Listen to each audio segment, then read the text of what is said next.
Hello and welcome. This is Satish Babu Unnam, ATO, Government IT Girls, Ongole. ఈరోజు lesson టాపిక్లో మనం permanent magnet moving coil instruments గురించి తెలుసుకుంటాం. ఈ lesson టాపిక్లో మనం పిఎంఎంసి ఇన్స్ట్రుమెంట్ అంటే ఏంటి, పిఎంఎంసి ఇన్స్ట్రుమెంట్ యొక్క వర్కింగ్ ప్రిన్సిపల్ ఏంటి, పిఎంఎంసి ఇన్స్ట్రుమెంట్ యొక్క నిర్మాణము,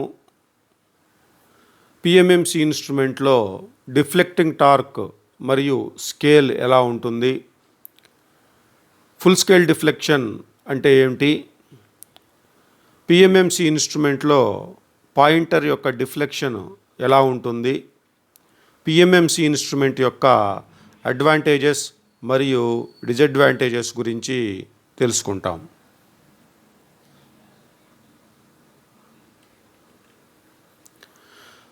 మొదటగా మనం అసలు ఇన్స్ట్రుమెంట్స్ యొక్క క్లాసిఫికేషన్, వాటి యొక్క మూవింగ్ సిస్టమ్ ప్రకారంగా ఎన్ని రకాలుగా ఉందో చూద్దాం.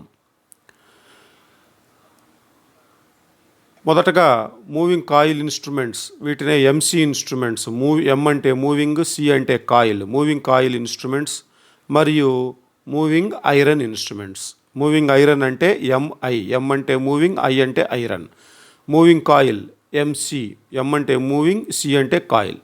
సో ఈ moving coil instruments permanent magnet moving coil instrument గాను, డైనమోమీటర్ టైప్ ఇన్స్ట్రుమెంట్స్ గాను రెండు రకాలుగా ఉంటుంది.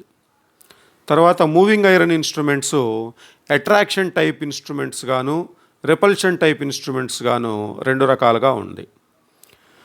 ఎంసీ ఇన్స్ట్రుమెంట్స్ రెండు రకాలు, ఎంఐ ఇన్స్ట్రుమెంట్స్ రెండు రకాలు. ఎంసీ ఇన్స్ట్రుమెంట్స్ వచ్చేసి పిఎంఎంసి ఇన్స్ట్రుమెంట్స్ మరియు డైనమోమీటర్ టైప్ ఇన్స్ట్రుమెంట్స్గా క్లాసిఫికేషన్ చేయబడి ఉంటాయి. Moving iron instruments attraction type instrument మరియు రిపల్షన్ టైప్ ఇన్స్ట్రుమెంట్గా క్లాసిఫికేషన్ చేసి ఉంటాయి. పిఎంఎంసి ఇన్స్ట్రుమెంట్ అంటే ఏంటి?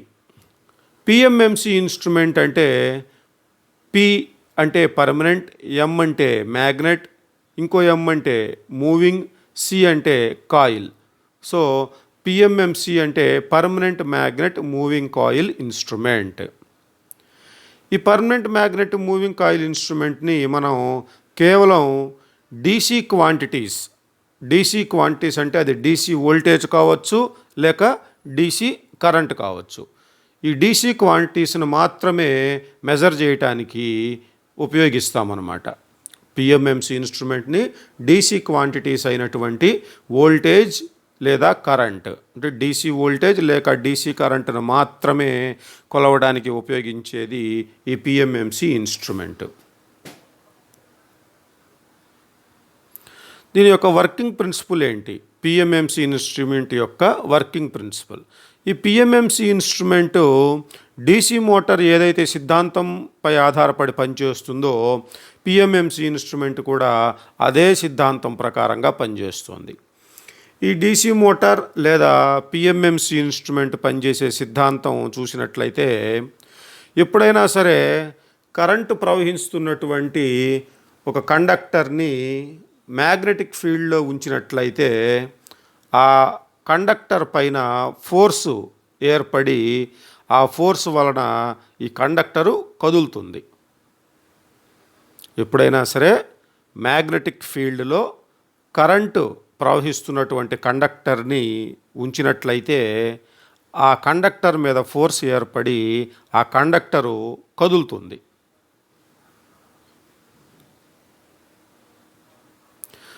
ఈ పిఎంఎంసి ఇన్స్ట్రుమెంట్ యొక్క నిర్మాణం కనుక చూసినట్లయితే ఇందులో ఉండేటటువంటి ముఖ్యమైనటువంటి భాగాలు: ఒకటి పర్మనెంట్ మ్యాగ్నెట్, రెండు అల్యూమినియం ఫార్మర్ మరియు రెక్టాంగులర్ కాయిల్, మూడు స్పిండిల్, జ్యువెల్డ్ బేరింగ్స్ మరియు పాయింటర్, నాలుగు స్ప్రింగ్స్.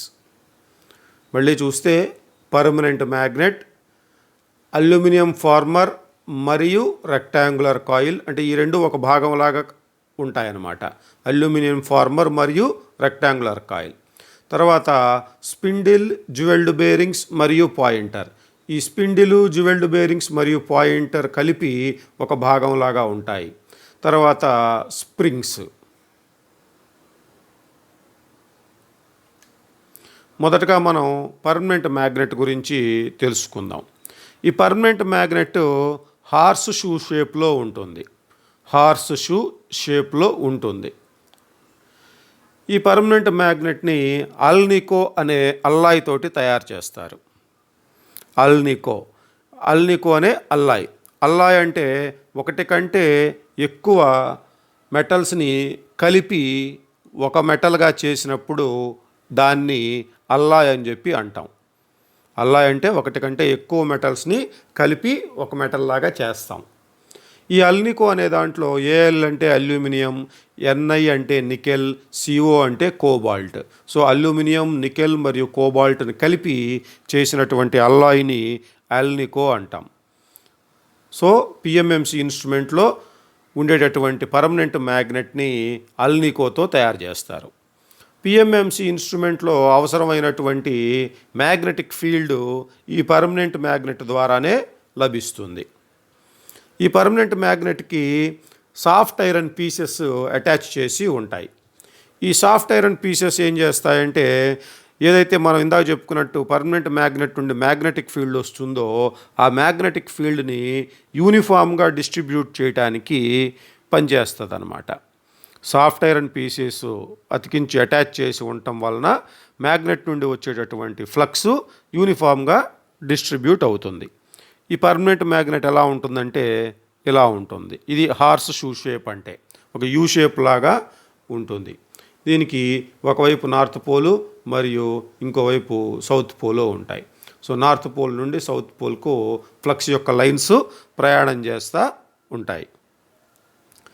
తర్వాత మనం అల్యూమినియం ఫార్మర్ మరియు రెక్టాంగులర్ కాయిల్ గురించి చూద్దాం. ఈ అల్యూమినియం ఫార్మర్ అనేది చాలా తక్కువ బరువు కలిగి ఉంటుంది మరియు సన్నగా ఉంటుందన్నమాట. ఈ అల్యూమినియం ఫార్మర్ పైన ఇన్సులేటెడ్ కాపర్ వైర్, అంటే బాగా సన్నగా ఉండేటటువంటి ఇన్సులేటెడ్ కాపర్ వైర్ తోటి వైండింగ్ చేస్తారు. ఈ అల్యూమినియం ఫార్మర్ కూడా రెక్టాంగిల్ షేప్లో ఉంటుంది, దీర్ఘచతురస్రాకారంలో ఉండటం వల్ల తయారయ్యేటటువంటి దాని మీద చేసినటువంటి వైండింగ్ కూడా రెక్టాంగులర్ ఫామ్లోనే ఉంటుంది. సో ఒక థిన్ లైట్ అల్యూమినియం ఫార్మర్ పైన సన్నని ఇన్సులేటెడ్ కాపర్ వైర్తో వైండింగ్ చేయబడిన రెక్టాంగులర్ కాయిల్ ఉంటుంది. ఈ అల్యూమినియం ఫార్మరు కాయిల్ని సపోర్ట్ చేయడమే కాకుండా డ్యాంపింగ్కి అవసరమైనటువంటి ఎడ్డీ కరెంట్స్ను కూడా తయారు చేస్తుంది. మనం ఇంతకుముందు చెప్పుకున్నాం డ్యాంపింగ్ ఫోర్స్ ఎందుకు అవసరం అవుతుంది అనేది చెప్పుకున్నాం. డిఫ్లెక్టింగ్ ఫోర్స్ ఎందుకు అవసరం అవుతుందనేది చెప్పుకున్నాం. కంట్రోలింగ్ ఫోర్స్ ఎందుకు అవసరం అవుతుందనేది చెప్పుకున్నాం. డిఫ్లెక్టింగ్ ఫోర్స్ అంటే పాయింటర్ను జీరో పొజిషన్ నుండి నెట్టడానికి పనికొస్తుంది. కంట్రోలింగ్ ఫోర్స్ ఏమో పాయింటరు తిరిగి జీరోకు రావడానికి పనికొస్తుంది. ఈ డ్యాంపింగ్ ఫోర్స్ ఏమో ఎంతైతే కరెంటు మెజర్ చేయాలో అంత కరెంటు దగ్గర పాయింటర్ ఆగాల్సిన అవసరం ఉంటుంది. సో పాయింటరుని డిఫ్లెక్టింగ్ ఫోర్స్ ఏమో అక్కడికి నెడుతుంది, కంట్రోలింగ్ ఫోర్స్ ఏమో డిఫ్లెక్టింగ్ ఫోర్స్కి వ్యతిరేకంగా నెడుతుంది. ఈ డ్యాంపింగ్ ఫోర్సు కరెక్ట్గా ఎంతైతే రీడింగ్ చూపించాలో ఆ పొజిషన్లో పాయింటర్ ఆగడానికి, ఆసిలేషన్స్ లేకుండా ఆగడానికి పనికొచ్చేది ఈ డ్యాంపింగ్ ఫోర్సు. సో ఆ డ్యాంపింగ్కి అవసరమైనటువంటి ఎడ్డీ కరెంట్స్ని ఈ యొక్క అల్యూమినియం ఫార్మర్ ప్రొవైడ్ చేస్తుంది మనకి. కాయిల్ని సపోర్ట్ చేయడమే కాకుండా ఈ డ్యాంపింగ్కి అవసరమైన ఎడ్డీ కరెంట్స్ని కూడా సమకూరుస్తుంది. ఇది ఎలా ఉంటుందనేది చూద్దాం. సో ఇది మనం అల్యూమినియం ఫార్మర్ అంటే ఈ పైన ఉండేటటువంటి ఇది అల్యూమినియం ఫార్మర్. చూస్తే మీరు రెక్టాంగిల్ షేప్లో ఉంటుంది. దీనిపైన ఉండేది ఇది కాయిల్, ఎల్లో కలర్లో ఉంటుంది. అల్యూమినియం కాయిల్, కాపర్ కాయిల్ అన్నమాట. ఇది ఫార్మర్. దీనికి అటాచ్ చేసి ఉన్నది ఇది స్పిండిల్. నెక్స్ట్ చూస్తాం మనం ఈ స్పిండిల్ గురించి. స్పిండిల్, జ్యువెల్డ్ బేరింగ్స్ మరియు పాయింటర్. కాయిల్ మరియు ఫార్మర్ రెండు పక్కల స్పిండిల్ అటాచ్ చేసి ఉంటుంది. ఇక్కడ చూసినట్లయితే ఇది కాయిల్, కాయిల్, ఇది స్పిండిల్. ఈ స్పిండిల్కి ఈ పాయింటర్ అటాచ్ చేసి ఉంటుంది. స్పిండిల్ జ్యువెల్డ్ బేరింగ్స్ యొక్క సహాయంతో సపోర్ట్ చేయబడి ఎయిర్ గ్యాప్లో ఫ్రీగా రొటేట్ అవుతూ ఉంటుంది. సో ఇది స్పిండిల్. ఈ మ్యాగ్నెట్ మధ్య ఉండేది ఎయిర్ గ్యాప్. సో కాయిల్కి రెండు వైపులా ఉంటుంది ఈ స్పిండిలు. ఈ ఎయిర్ గ్యాప్లో ఈ స్పిండిల్ రొటేట్ అవుతూ ఉంటుందన్నమాట. కాయిల్ రొటేట్ అయితే స్పిండిల్ కూడా రొటేట్ అవుతుంది. స్పిండిల్ యొక్క పై పక్క పాయింటరు అటాచ్ చేసి ఉంటుంది. ఈ విధంగా స్పిండిల్ యొక్క పై పక్కన పాయింటర్ అటాచ్ చేసి ఉంటుంది. ఇది పాయింటర్. ఈ పాయింటరు కాయిల్ ఎప్పుడైతే డిఫ్లెక్ట్ అవుతుందో, మూవ్ అవుతుందో, అప్పుడు ఈ యొక్క పాయింటర్ కూడా మూవ్ అవుతుంది. ఈ స్పిండిల్ ఏదైతే ఉందో ఈ స్పిండిల్కి అటాచ్ చేసి ఉండటం వల్ల పాయింటరు కాయిల్ కనుక మూవ్ అయితే, మనం ఇందాక చెప్పుకున్నాం వర్కింగ్ ప్రిన్సిపుల్లో, ఈ మ్యాగ్నెటిక్ ఫీల్డ్ మధ్యన కరెంటు ప్రవహించేటటువంటి కాయిల్ని ఉంచినట్లయితే ఈ యొక్క కరెంటు యొక్క అనుగుణంగా ఈ కాయిల్ మూవ్ అవుతుంది అని. సో ఈ కాయిల్ మూవ్ అయితే స్పిండిల్ మూవ్ అవుతుంది, స్పిండిల్ మూవ్ అయితే పాయింటర్ కూడా మూవ్ అవుతుంది. ఎక్కడ మూవ్ అవుతుందంటే ఈ స్కేల్ మీద మూవ్ అవుతుంది. ఈ విధంగా. సో మనం ఇంకొకసారి పార్ట్స్ కనుక చూసినట్లయితే, ఇది magnet, north pole south pole కలిగి ఉన్నదేమో పర్మనెంట్ మ్యాగ్నెట్. ఇది అల్యూమినియం ఫార్మరు. దీని లోపల ఉండే అల్యూమినియం ఫార్మర్ పైన వైండింగ్ చేయబడి ఉన్నదేమో కాయిల్. ఈ కాయిల్కి అటాచ్ చేసి ఉన్నది ఫార్మర్ మరియు కాయిల్కి అటాచ్ చేసి ఉన్నది spindle. This is the spindle. Green కలర్లో ఏదైతే ఉందో ఇది స్పిండిల్. ఈ పైన కింద కూడా స్ప్రింగ్స్ ఉంటాయి. ఇక్కడ ఒక స్ప్రింగే చూపించడం జరిగింది. పైన కింద రెండు పక్కల కూడా స్ప్రింగ్స్ అనేవి ఉంటాయి. స్ప్రింగ్స్ అనేది నెక్స్ట్ చూద్దాము. ఇది జ్యువెల్డ్ బేరింగ్స్. స్పిండిల్ ఈ జ్యువెల్డ్ బేరింగ్స్ మధ్యలో మౌంట్ చేయబడి ఉంటుంది. ఈ యొక్క బేరింగ్స్ మధ్యలో ఉండటం వల్ల ఈ బేరింగ్స్ సపోర్ట్ చేస్తాయి స్పిండిల్ని, మరియు ఈ యొక్క ఫ్రీ రొటేషన్కి కూడా ఈ జ్యువెల్డ్ బేరింగ్స్ ఉపయోగం అవుతాయి. Next springs. కాయిల్ యొక్క రెండు చివర్లు రెండు ఫాస్ఫర్ బ్రాంజ్తో తయారు చేయనటువంటి స్ప్రింగ్స్కి కనెక్ట్ చేసి ఉంటాయి. ఇవి ఈ విధంగా.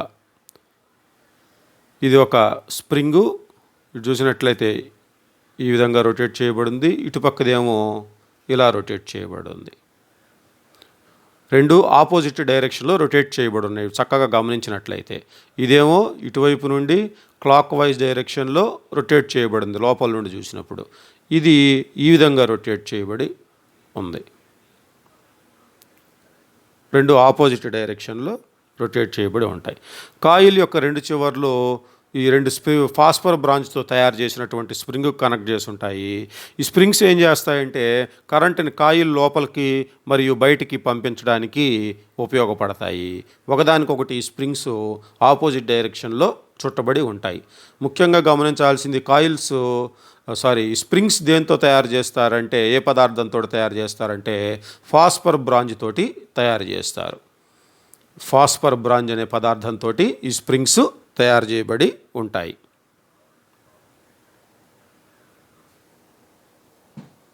పిఎంఎంసి ఇన్స్ట్రుమెంట్స్లో డిఫ్లెక్టింగ్ టార్క్ ఎలా ఉంటుంది, దీని యొక్క ఆపరేషన్ అంటే వర్కింగ్ ఎలా ఉంటుంది అనేది మనం చూసినప్పుడు, మొదటగా ఇంతకుముందే చెప్పుకున్నాం మనం. వర్కింగ్ ఎలా ఉంటుంది అంటే కాయిల్లోకి కరెంటు ప్రవహింపజేసినప్పుడు పర్మనెంట్ మ్యాగ్నెట్ ద్వారా తయారైనటువంటి ఫ్లక్సు మరియు మూవింగ్ కాయిల్లోకి కరెంటు పోవటం వల్ల ఈ మూవింగ్ కాయిల్ వలన ఏర్పడినటువంటి ఫ్లక్సు ఈ రెండింటి మధ్య, అంటే పర్మనెంట్ మ్యాగ్నెట్ యొక్క ఫ్లక్సు మరియు మూవింగ్ కాయిల్ వల్ల ఏర్పడినటువంటి ఫ్లక్సు, ఈ రెండింటి మధ్య ఇంటరాక్షన్ కారణంగా ఈ కాయిల్ మీద ఫోర్స్ తయారవుతుంది. ఈ ఫోర్సే కాయిల్ని కదిలించడానికి తోడ్పడుతుందన్నమాట. సో సో టార్క్ కనుక చూసినట్లయితే కాయిల్లో టార్క్ ఎంత ప్రొడ్యూస్ అవుతుంది అంటే దీనికి సూత్రం force into perpendicular distance between the centre of conductor to the centre of the spindle. So టూకీగా చెప్పుకోవాలంటే torque is equal to force into distance. ఇక్కడ డిస్టెన్స్ ఆర్ మీటర్స్ అని అనుకున్నట్లయితే torque T is equal to force F into R అవుతుంది. Torque T is equal to force F into distance R. So newton metres అనేది torque యొక్క units. So torque T is equal to F into are. అయితే ఫోర్స్కి సూత్రం F is equal to B into L into I into N. So F is equal to T is equal to F into R ప్లేస్లో T is equal to F into ఆర్లో ఎఫ్కి బదులుగా మనం B into L into I into N వేసుకున్నట్లయితే T is equal to BLINR అని అవుతుంది. అయితే ఇక్కడ బిఎల్ ఎన్ మరియు ఆర్ అనేవి కాన్స్టెంట్గా ఉంటాయి కాబట్టి T is equal to K into I అని చెప్పి అనుకుంటాం. ఎందుకంటే బి ఎల్ ఎన్ ఆరు కాన్స్టెంట్స్ కాబట్టి ఇవి బిని ఎల్ని ఎన్ని ఆర్ని కే అని కాన్స్టెంట్ కే అని అనుకున్నట్లయితే ఇక మిగిలేది I. So T is equal to K into I. So దీని ప్రకారంగా మనకి deflecting torque in PMMC instrument is proportional to current I. So కాయిల్లో ప్రవహిస్తున్నటువంటి కరెంట్కి ప్రపోర్షనల్గా ఉంటుంది deflecting torque. So deflecting torque is proportional to current I. ఇది important. Deflecting torque in PMMC instrument is directly proportional to the current in the moving coil. So deflecting torque మరియు scale గురించి చూసినట్లయితే PMMC యొక్క deflecting torque కరెంట్కి directly ప్రపోర్షనల్గా ఉంటుంది. ఇంతకుముందు మనం చెప్పుకున్నాం. ఈ కారణంగానే పిఎంఎంసి ఇన్స్ట్రుమెంట్ యొక్క స్కేల్ యూనిఫామ్గా ఉంటుంది. మరి యూనిఫామ్ స్కేల్ అంటే ఏంటి అంటే ఈ యూనిఫామ్ స్కేల్లో నంబర్స్ మధ్య ఉండేటటువంటి స్పేస్ ఈక్వల్గా ఉంటుంది. ఇక్కడ చూసినట్టయితే 0 నుండి 2కి మధ్యలో ఎంతైతే స్పేస్ ఉందో అంతే స్పేస్ ఉంటుంది 2 నుంచి 4కి. 4 నుంచి 6కు మధ్య కూడా అదే స్పేస్ ఉంటుంది. 6 నుంచి 8కి మధ్య కూడా అదే స్పేస్ ఉంటుంది. 8 నుంచి 10కి మధ్యలో కూడా అదే స్పేస్ ఉంటుంది. మరియు ఇక్కడ డివిజన్స్ మధ్య ఇవి మీడియం డివిజను, ఇది స్మాల్ డివిజను. వీటి మీద స్మాల్ డివిజన్స్ మధ్య ఎంత అయితే ఉందో డిస్టెన్సు 0 నుంచి తర్వాత దాని పక్కన మధ్యలో ఎంత ఉందో అదేవిధంగా దీనికి మధ్యలో కూడా రెండవ దానికి మూడవ దానికి కూడా అంతే డిస్టెన్సు చూడొచ్చు మనం. ఇటువంటి స్కేల్నే లీనియర్ స్కేల్ లేక యూనిఫామ్ స్కేల్ అని అంటాం. డిఫ్లెక్టింగ్ టార్క్ కరెంట్కి డైరెక్ట్లీ ప్రపోర్షనల్గా ఉంటుంది కాబట్టి పిఎంఎంసి ఇన్స్ట్రుమెంట్లో స్కేల్ అనేది యూనిఫామ్గా ఉంటుంది. యూనిఫామ్ స్కేల్ అంటే రీడింగ్స్ మధ్య ఉండేటటువంటి స్పేసు ఈక్వల్గా ఉంటుంది. ఫుల్ స్కేల్ డిఫ్లెక్షన్ కరెంట్ అంటే ఏంటి, మీటర్ సెన్సిటివిటీ అంటే ఏంటనేది ఇప్పుడు చూద్దాం. Full scale deflection current instrument యొక్క పాయింటరు స్కేల్ మీద ఉన్న రీడింగ్ మొత్తాన్ని సూచించడానికి ఎంతైతే కరెంటు ప్రవహించాల్సి వస్తుందో ఆ అత్యధికమైనటువంటి కరెంటుని ఫుల్ స్కేల్ డిఫ్లెక్షన్ కరెంట్ అని చెప్పి అంటారు. ఇక్కడ మీరు చూసినట్లయితే పాయింటర్ 8 మీద ఉంది. అలా కాకుండా 0 నుండి 10 వరకు వెళ్ళిపోవాలి పాయింటర్. 0 పొజిషన్ నుండి పాయింటరు మొత్తం ప్రయాణించి 10 వరకు వెళ్ళాలి. అంటే ఇది ఫుల్ స్కేల్. ఈ 0 నుండి మొత్తం రీడింగ్కి డిఫ్లెక్ట్ అవ్వడాన్నే ఫుల్ స్కేల్ డిఫ్లెక్షన్ అంటారు. ఇక్కడ చూస్తే 8 వరకే ఉంది. ఇక్కడ 8 వరకు కాకుండా 10 వరకు వస్తే దాన్ని ఫుల్ స్కేల్ డిఫ్లెక్షన్ అని చెప్పి అంటారు. ఈ ఫుల్ స్కేల్ డిఫ్లెక్షన్కు పాయింటర్ రావాలంటే ఎంతైతే కరెంటు తీసుకుంటుందో ఆ మీటరు ఆ కరెంటుని ఫుల్ స్కేల్ డిఫ్లెక్షన్ కరెంట్ అని చెప్పి అంటాం. ఈ ఫుల్ స్కేల్ డిఫ్లెక్షన్ కరెంట్ యొక్క విలువ ఎంతైతే ఉంటుందో ఆ విలువని మీటర్ సెన్సిటివిటీ అని చెప్పి అంటాం.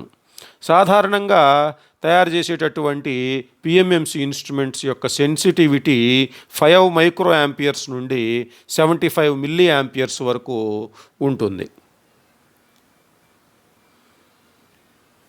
Direction of deflection. మనకి సప్లైకి కనెక్షన్ చేసినప్పుడు పాయింటరు డిఫ్లెక్ట్ అవుతుంది. ఎటు డిఫ్లెక్ట్ అవ్వాలి మామూలుగా అంటే స్కేల్ మీద రైట్ హ్యాండ్ సైడు డిఫ్లెక్ట్ అవ్వాలి, అంటే క్లాక్ వైజ్ డైరెక్షన్లో డిఫ్లెక్ట్ అయ్యి రీడింగ్ ఎంతో చూపించాలి. కానీ ఆ విధంగా కరెక్ట్ రీడింగ్ చూపించాలి అంటే మనం దీన్ని కరెక్ట్ పొలారిటీలో కనెక్షన్ చేయాలి. పిఎంఎంసి ఇన్స్ట్రుమెంట్ని కరెక్ట్ పొలారిటీ అంటే ప్లస్ను ప్లస్కి మైనస్ను మైనస్కి కనెక్షన్ చేయాలి.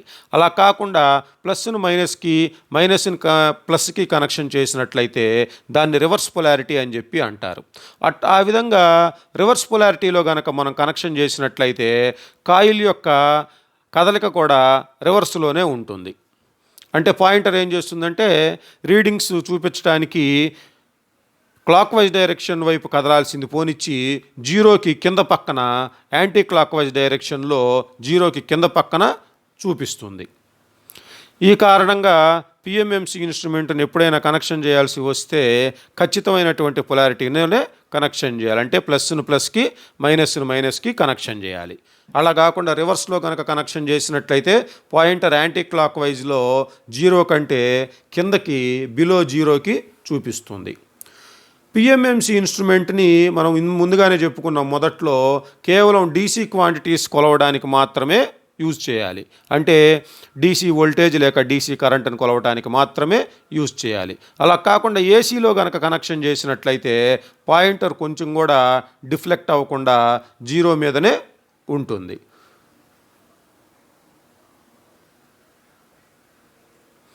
Advantages of PMMC instruments.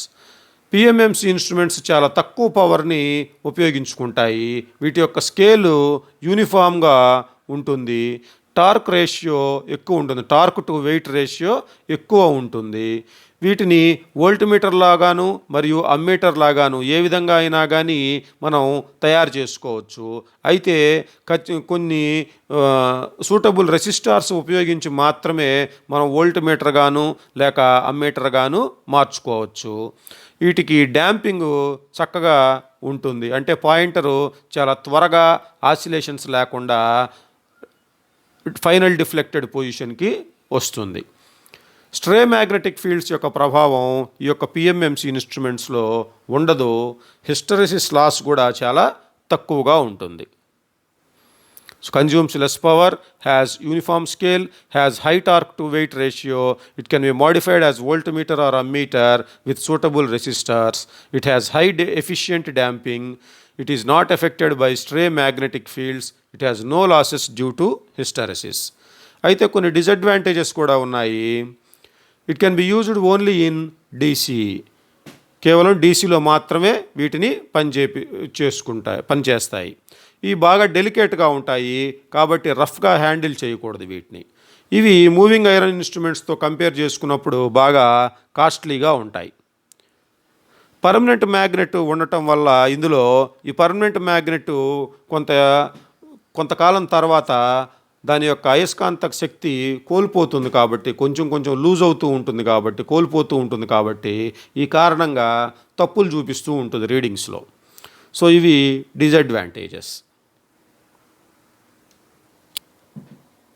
ఇప్పటి వరకు చెప్పుకున్నవి మొత్తం మళ్ళీ ఒకసారి రివైజ్ చేద్దాము. పిఎంఎంసి ఇన్స్ట్రుమెంట్ అంటే ఏంటి? పిఎంఎంసి యొక్క full form permanent magnet moving coil, permanent magnet moving coil instrument. ఈ పర్మనెంట్ మ్యాగ్నెట్ మూవింగ్ కాయిల్ ఇన్స్ట్రుమెంట్స్ని కేవలం డీసీ క్వాంటిటీస్ని మాత్రమే కొలవడానికి ఉపయోగిస్తారు. అంటే డీసీ వోల్టేజ్ లేక డీసీ కరెంటు కొలవడానికి మాత్రమే ఉపయోగిస్తారు. వర్కింగ్ ప్రిన్సిపల్ చూసినట్లయితే కరెంటు ప్రవహిస్తున్నటువంటి కండక్టర్ని మ్యాగ్నెటిక్ ఫీల్డ్ మధ్యలో ఉంచినప్పుడు ఆ కండక్టర్ పైన ఫోర్స్ ఏర్పడి ఆ ఫోర్స్ కారణంగా కండక్టరు కదులుతుంది. డీసీ మోటార్ కూడా ఇదే సిద్ధాంతం పైన ఆధారపడి పనిచేస్తుంది. సో పిఎంఎంసి ఇన్స్ట్రుమెంట్ పనిచేసే సిద్ధాంతం మరియు డీసీ మోటార్ పనిచేసే సిద్ధాంతం రెండు ఒకటే. కన్స్ట్రక్షన్ చూసినట్లయితే ఇందులో ముఖ్యంగా పర్మనెంట్ మ్యాగ్నెట్, అల్యూమినియం ఫార్మర్ మరియు rectangular coil, spindle, jewelled bearings మరియు పాయింటర్, స్ప్రింగ్స్ ఉంటాయి. సో చూసినట్లయితే ఇది permanent magnet, north south pole ఉన్నది పర్మనెంట్ మ్యాగ్నెట్. ఇది అల్యూమినియం ఫార్మర్. ఈ అల్యూమినియం ఫార్మర్ పైన ఉండేది రెక్టాంగులర్ కాయిల్. ఈ కాయిల్కి కనెక్షన్ చేసి ఉండేది స్పిండిల్. ఈ స్పిండిల్కి పై పక్క ఉండేది పాయింటర్. ఇది స్ప్రింగ్, కింద కూడా ఇంకొక స్ప్రింగ్ ఉంటుంది. ఈ స్పిండిల్కి పాయింటర్ కనెక్షన్ చేసి ఉంటుంది. ఈ స్పిండిల్ జ్యువెల్డ్ బేరింగ్స్ మధ్యలో మౌంట్ చేయబడి ఉంటుంది. ఎప్పుడైతే కాయిల్లోకి కరెంటు ప్రవహిస్తుందో అప్పుడు మ్యాగ్నెటిక్ ఫీల్డ్ ఏర్పడుతుంది. ఆల్రెడీ పర్మనెంట్ మ్యాగ్నెట్ వలన మ్యాగ్నెటిక్ ఫీల్డ్ ఉంటుంది. ఈ పర్మనెంట్ మ్యాగ్నెటిక్ ఫీల్డ్ వలన వచ్చే మ్యాగ్నెటిక్ ఫీల్డ్ మరియు కాయిల్లోకి కరెంటు పోవడం వల్ల తయారైనటువంటి మ్యాగ్నెటిక్ ఫీల్డ్ మధ్య ఇంటరాక్షన్ కారణంగా ఈ కాయిల్ అనేది మూవ్ అవుతుంది. సో ఈ కాయిల్కి స్పిండిల్ అటాచ్ చేసి ఉండటం వల్ల స్పిండిల్ మూవ్ అవుతుంది. స్పిండిల్కి పాయింటర్ అటాచ్ చేసి ఉండటం వల్ల పాయింటరు మూవ్ అవుతుంది. డిఫ్లెక్టింగ్ టార్క్ అండ్ స్కేల్ చూసినట్లయితే పిఎంఎంసి ఇన్స్ట్రుమెంట్ యొక్క డిఫ్లెక్టింగ్ టార్కు కాయిల్లో ప్రవహిస్తున్నటువంటి కరెంటుకి డైరెక్ట్లీ ప్రపోర్షనల్గా ఉంటుంది. ఈ కారణం చేత స్కేల్ యూనిఫామ్గా ఉంటుంది. యూనిఫామ్ స్కేల్ అంటే ఈ విధంగా ఉంటుంది. ఉండేటటువంటి డివిజన్స్ మధ్య స్పేస్ సమానంగా ఉంటుంది. ఈ స్కేల్ మీద ఉండేటటువంటి డివిజన్స్ ఏదైతే ఉన్నాయో ఆ డివిజన్స్ మధ్య ఉండేటటువంటి స్పేస్ సమానంగా ఉంటుంది. 0 నుంచి 2కి మధ్య ఎంత స్పేస్ ఉందో 2 నుంచి 4కి మధ్య కూడా అంతే స్పేస్ ఉంటుంది. అదేవిధంగా స్మాల్ డివిజన్స్ మధ్య కూడా సమానమైనటువంటి డిస్టెన్స్ ఉంటుందన్నమాట. ఇటువంటి స్కేల్నే యూనిఫామ్ స్కేల్ లేక లీనియర్ స్కేల్ అని కూడా అంటాము. డైరెక్షన్ ఆఫ్ డిఫ్లెక్షన్ అంటే పాయింటరు ఎట్లా డిఫ్లెక్ట్ అవుతుంది, ఏ డైరెక్షన్లో డిఫ్లెక్ట్ అవుతుందని చూసినట్లయితే పాయింటరు రీడింగ్స్ను సూచించే విధంగా 0 నుండి రైట్ సైడ్కి డిఫ్లెక్ట్ అవ్వాలి.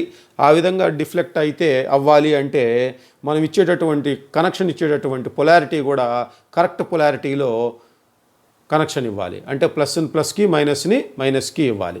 అట్లా కాకుండా రివర్స్లో కనుక కనెక్షన్ చేసినట్లయితే పాయింటర్ క్లాక్ వైజ్ డైరెక్షన్లో సూచించకుండా 0కి కింద పక్క అంటే బిలో 0 యాంటీ క్లాక్ వైజ్ డైరెక్షన్లో సూచిస్తుంది. సో కాబట్టి దీన్ని కరెక్ట్ పొలారిటీతోటే కనెక్షన్ చేయాలి. ఒకవేళ ఏసీకి కనుక కనెక్షన్ చేసినట్లయితే ఇది ఎటువంటి డిఫ్లెక్షన్ లేకుండా పాయింటరు అలానే ఉంటుంది. సో ఇది ఓన్లీ డీసీలో మాత్రమే వాడాలి.